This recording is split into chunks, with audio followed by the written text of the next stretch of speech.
Griffin the Griffin by BlackWing. Chapter 12 Test. At hearing Gilda and my explanation of the situation, Trixie broke out in laughter. Alien, take over the world! She cackled, clearly not taking us seriously. She rolled on her back, laughing. That's a good one. Now who are you really? She asked. Hey, you don't want to believe me, that's fine. As for taking over the world, at this point we can't touch Equestria, and we may never be able to. But we can take all the northern provinces if the plan works out. Either way, we busted you out. And if you don't stick with us, you'll wind up right back in jail. As long as you do stick with us, you gotta follow our rules. By the way, we don't trust you, not in the slightest. Me and Gilda trust each other because at several points in our little adventure, one was helpless and the other bailed them out. You're the newcomer, so we'll be watching you. Right now will be your only chance to leave. After we reach the jungle, it's gonna get a whole lot more dangerous. And if you try to leave then, you'll just die. So, do you go back to jail with an extended sentence because you escaped? Or do you risk your life trying to keep up with us? Trixie thought for a moment before responding. Well, there's no doubt that you're both crazy, but you're strong. And I want to get strong too. Beats rotting in jail? Okay, I'm in. Very well. Rule 1. Every waking moment you will be practicing your illusion magic. Subtlety is the most important. Invisibility, silence, distraction, confusion. Up until this point, you've been putting on flair and making a big show. That will just get you killed. You need to be like a ghost and be able to manipulate your opponents. Let's say you have two very powerful enemies who you are unable to defeat with any weapon or attack spell. How would you fight them? You asked the blue unicorn. Well, no destructing or binding spell would work, and summoning a weapon wouldn't work either. You cast a spell on one of them to make them see the others as an enemy, so they attack each other, I said, annoyed at her inability to figure it out on her own. Ah, yes, of course. Another scenario. She tried to make it look like she knew all along. One enemy standing by a cliff. He's too strong to move, magically or otherwise, and is heavily armored as well as fast. You need to kill him.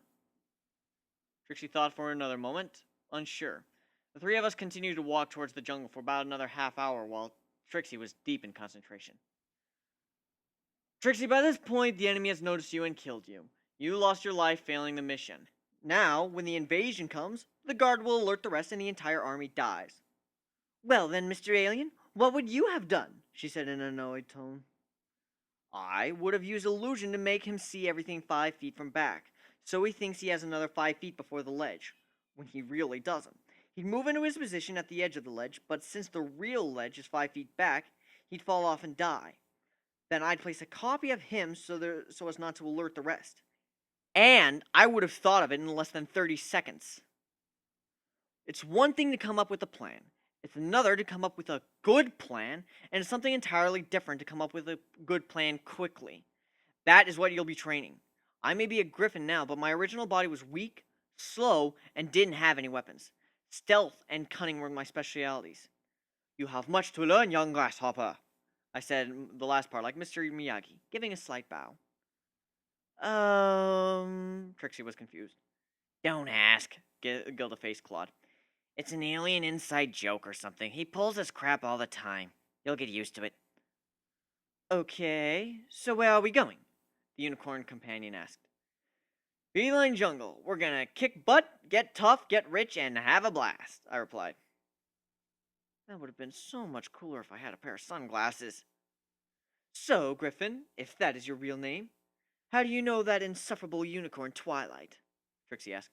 I stopped in Ponyville a while back, needed books, couldn't buy them, so I stole them. As for how I know about you, stories get around. So they're still talking about my failure in that hick town? Trixie looks sullen. Don't worry about it. Given where we're headed, odds are we'll never see that place again.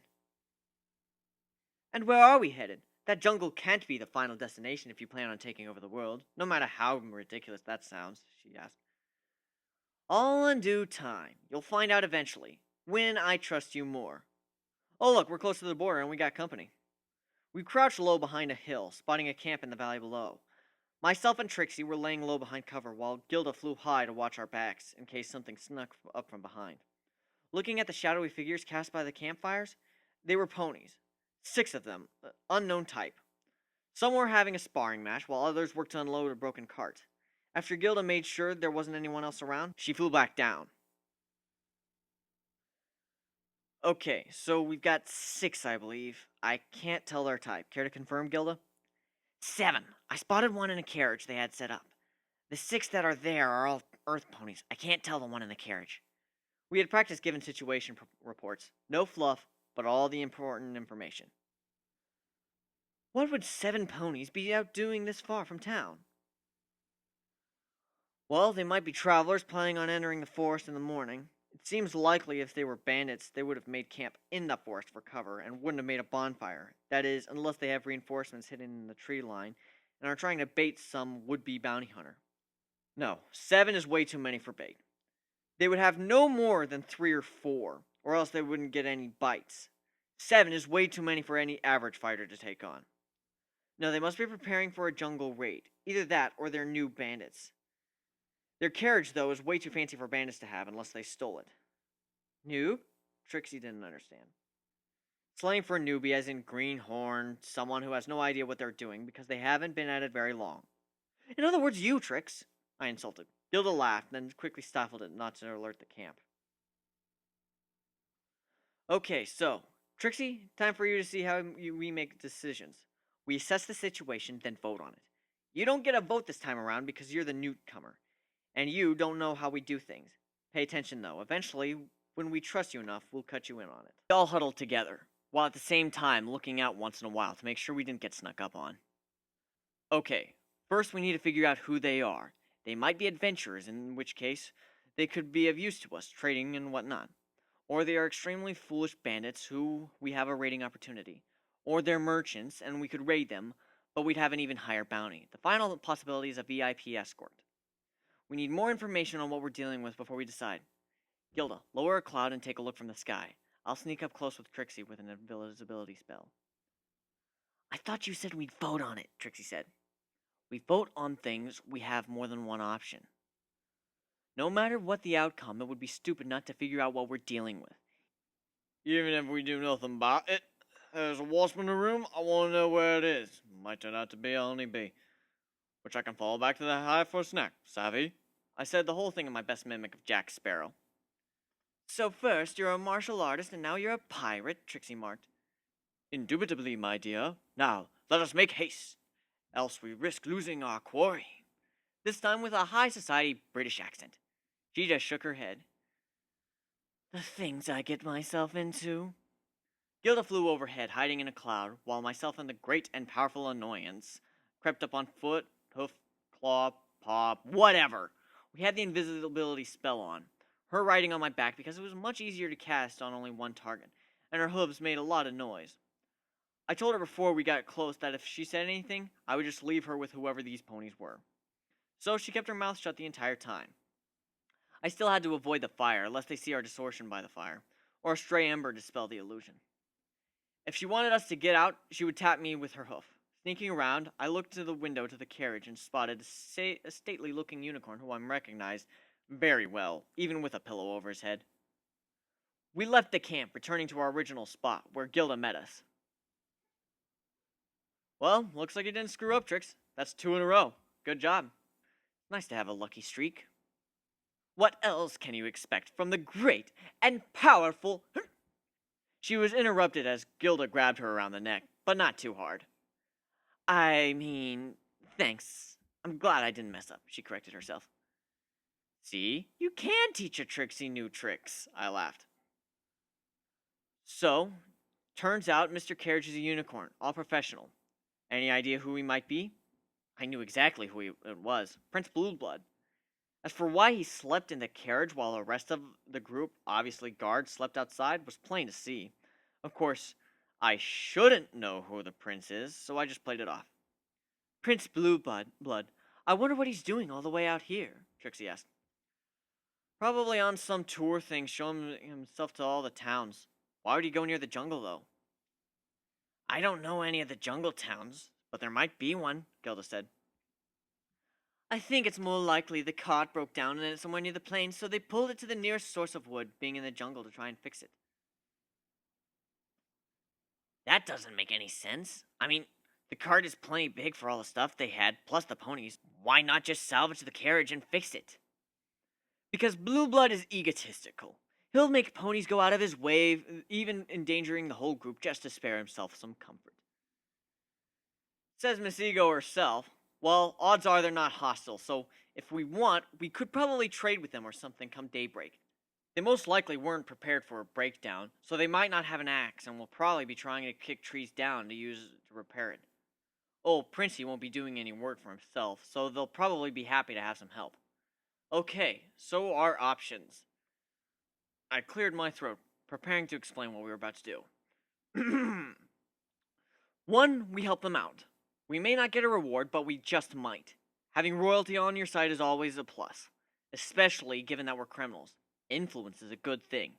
They probably haven't got word about us having bounties because if a courier had gotten out here, they wouldn't even be here. No downsides.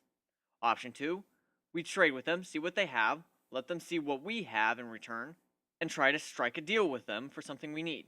No downsides. Option 3, we sneak in under cover of night, steal what we want, then make for the forest. Upside, we can get more stuff, although we're pretty well supplied from Stalliongrad. Downside, we'd be pissing off royalty. And just as having friends in high places is good, having enemies in high places is bad. If we get caught, which at this point, I'd say is 50-50. Option 4, we attack and then we take our time picking through the loot once they're dead. We'd be able to haul a lot more stuff with that carriage, but it would just be hard to maneuver through the dense jungle. We'd also get huge bounties for murdering royalty, which is bad. We'd have all of the equestrian military after us, and maybe even the princess themselves. Option 5. We kill the guards, taking the princess hostage for bits. We get a huge head start on our funding, but it would be bad for the same reasons as Option 4. Option 6. We do nothing. Leave them to their fate and continue on our journey. I explained all the things we could do. Killing? That's horrible! Why would we do that? Hey, I never said we were going to. I simply made it an option. It's my job to think of all possibilities, even if some of them are very bad ideas. Also, just to let you know, at some point in the future, we will be killing. I've killed 10 diamond dogs and a dragon. There's more to come. You can bet on it. Gilda, what's your take on all this? Well, option 1, 2, 3, and 6. I don't much like the idea of having to put up with a snob, but we might get some influence in Equestria, which is a good thing. It wouldn't hurt to see what they've got to trade, even if we don't end up making a deal. They have more than enough goods, so we could just take what we need and go.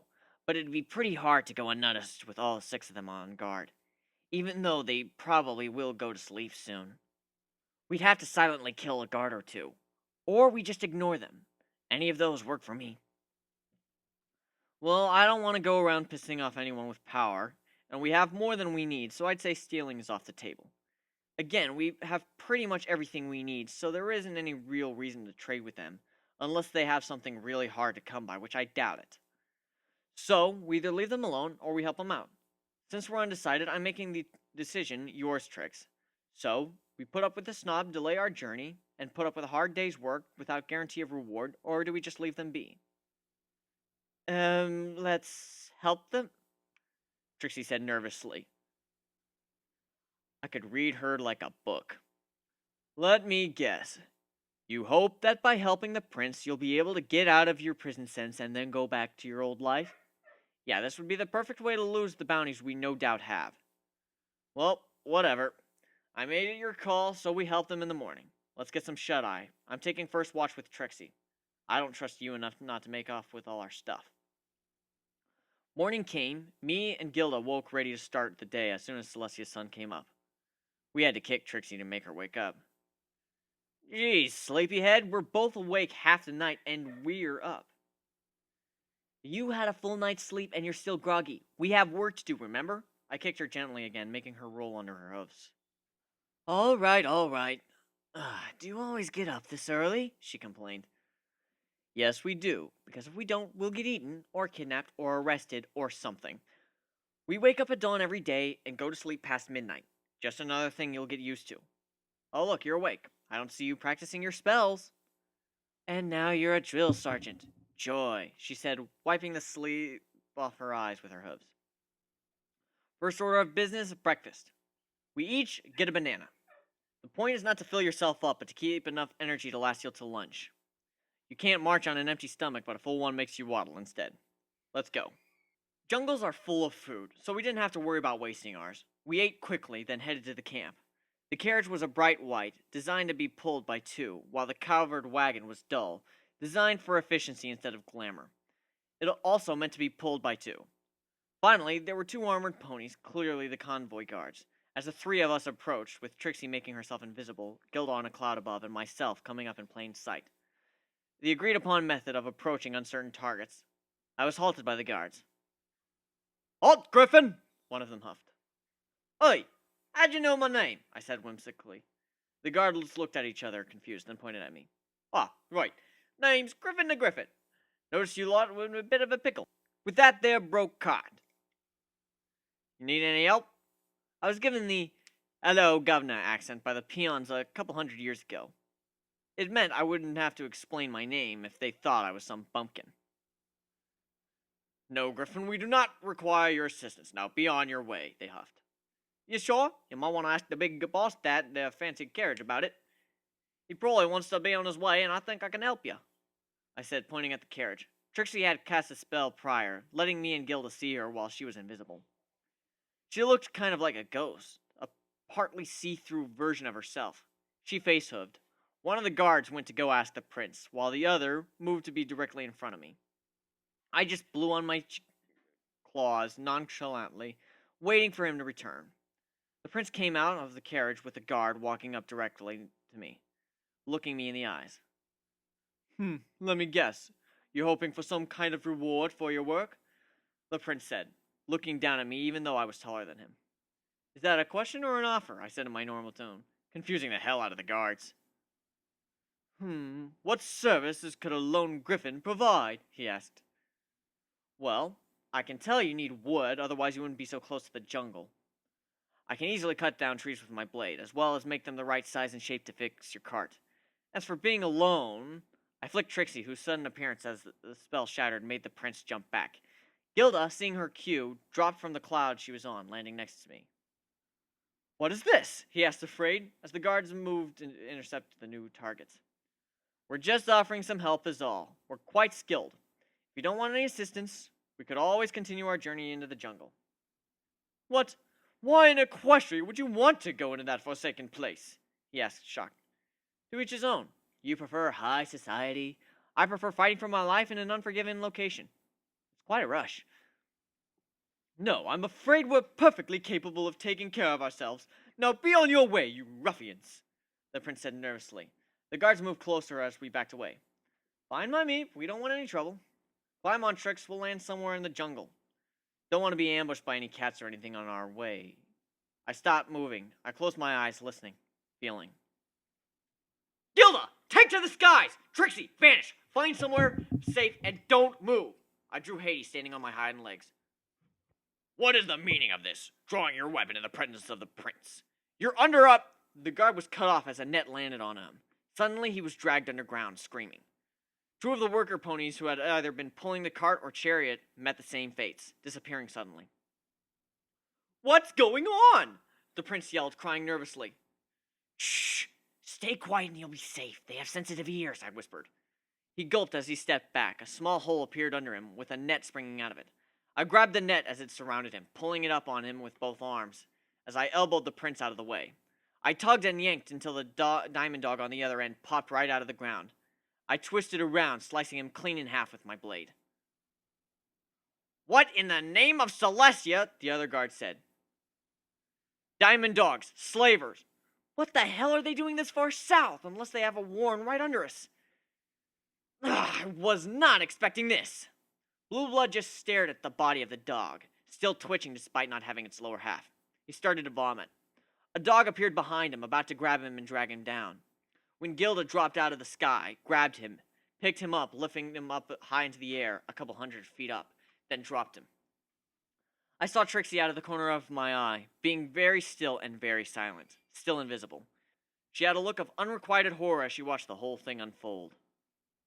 Another dog popped up. This one receiving a swift bucking by the remaining guard. The other two Earth Pony workers ran over to us, making a circle.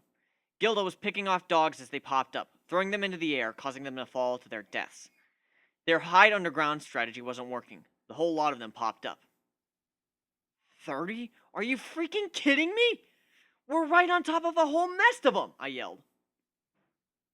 How'd they know we were here? The guard asked. Vibrations. Under this dirt is solid rock. They could feel you because your hooves make solid contact. Can't feel me because I have soft pads. Then they pop out and drag you down to work in the mines. Or eat you, whichever, I explained, blocking a gas vial with Hades. I held my breath not to inhale it. It worked. The guard, however, passed out and got dragged under. This isn't working! I yelled, slashing the net as it came forward. There's too many! You two, run your butts off. Get to town and tell them what's happened. I'm going to cover your escape. Gilda, grab the prince and get him to safety. I'll take care of Trix. The two Earth Ponies headed off, running for their lives, me clearing a path for them with my blade. Gilda swooped down and grabbed Blue Blood, as I slashed the net that would have snagged both of them. She then headed off to Stalliongrad as fast as I could. Trixie was standing perfectly still by a tree, still invisible. Wait, Griffin! Blue Blood cried as he was lifted in the air. Don't tell me the little baby is afraid of heights, Gilda mocked. And the name's Gilda. Remember it. No, I live in Canterlot Castle. I've been looking down from the high for a while. What about your compatriots and my guards and servants? Are we just abandoning them? He looked worried. No, you don't know Griffin. He's had a crappy life, being kept down. Then again, so have I, but him, he's different somehow. He never said in detail. First, he's normal, whimsical even, playing pranks and whatnot. He spoke like a country bumpkin to your guards, and normally to you just for kicks. Then he gets mad. When he gets mad, did you see his weapon? It's made from the scale of an 80-foot-tall dragon. He killed it. He ripped its scale off with his bare claws, getting all cut up, flew down his throat while getting scorched, then killed it from the inside. I watched him do it. When he came out, he had a manic look in his eye. Afterwards, he acted like it was nothing. He asked me why dragon blood tasted sour. He's a berserker. It's like he has an entire lifetime of unrelenting rage that he couldn't let out, and now he can. All I can say is, if he's about to do what I think he's about to do, I pity those diamond dogs. Coming from a griffin, that's saying something. Flying into the air, since I no longer had to worry about the ground crew, I slashed net after net with Hades. They couldn't bring me down. I flew higher than the dogs could throw their chemicals. I put my sword on my back and drew my bow. Remember, hold at an angle, breathe out, draw all the weight, clutching next to your neck, breathe in, hold, and let go. Boom! Headshot, you like that, you darn dog? You're the hellhound now! I laughed. I let loose a couple more arrows, picking off 6 of the unarmored dogs before the rest, no longer able to get at me, fled underground. I grabbed Trixie, dispelling her invisibility, and flew atop the carriage. Here you are, Trixie. Take some arrows. They can't feel your vibrations up here. Cast invisibility on yourself. But not the arrows. Then send them straight into the dogs while keeping yourself hidden. I'm gonna make a ruckus to bring them back up. You pick them off while I play a little whack-a-mole. I'm gonna have to trust you here. We could just escape, but dogs happen to have valuables. Last I checked, valuables are valuables, and I like money. We'll kill as many as we can, then take whatever we can use and sell the rest. But that's murder, she said quietly, trying not to attract attention. Yeah, but they're trying to kill us, too. Or capture us and make us spend the rest of our lives as slaves, digging up gems for them. They're criminals. We'd be doing this world a favor. Let's not forget how they tried to kidnap the prince and succeeded in taking both his guards as well as 2 innocent civilians. They're dangerous, and we'll definitely get a reward for taking care of them, especially since we saved the prince. This is your test. If you can do it, we'll walk away heroes, a whole lot richer, and you'll be able to stick with us. If you can't, I'll either die or be made a slave, as will you, since I'm your ride out of here. Then why don't we just leave? She asked. Because it's not your choice, rookie. It's mine. Dear Princess Celestia, how do ponies hold things when they don't have fingers? Sincerely, Griffin.